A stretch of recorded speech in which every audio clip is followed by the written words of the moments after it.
आपल्यासोबत अब्दुल सत्तार आहेत आणि अपात्रतेच्या यादीमध्ये तिसरं त्यांचं नाव आहे। अवघ्या काही तासावर फैसला आलाय।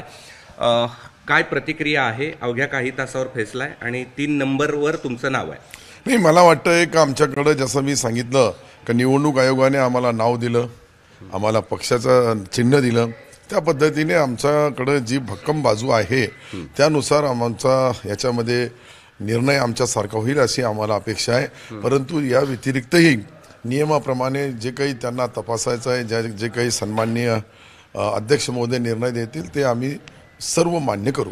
गद्दाराला गाडलं जाईल अशा प्रकारचा बोलला आज तुम्हाला माहित पडेल कोणाला गाडल्या जाईल। ज्यांच्याकडे काही नाही आहे ते दुसऱ्याला गाड्याची भाषा करतात। आज आम्ही जे पाहतोय की त्या पाहिल्याप्रमाणे आमच्याकडं शिवसेनेचं नाव आहे, आम्ही शिवसेना धनुष्यबाण आहे, म्हणून आम्ही गद्दाराचा प्रश्नच नाही आहे। आणि इलेक्शन कमिशनर ही एक साहित्य संस्था आहे, त्यांनी आम्हाला ते बहाल केलेलं आहे नियमाप्रमाणे। तर मला वाटतं गद्दार कोण आहे ते त्यांनीच त्यांचा विचार करून घ्यावा। बरं, नार्वेकर आणि मुख्यमंत्र्याच्या भेटीवर आक्षेप व्यक्त केला जातो की ज्यांना न्याय द्यायचा आहे आणि ज्यांच्या विरोधात न्यायनिवाडा करायचा त्यांना ते जाऊन भेटतात। नाही, हे पाय सरकारचा एक पार्ट म्हणून ते भेटतात, ते काही या केससाठी त्यांच्याकडे गेले नसल मला तर असं वाटतंय।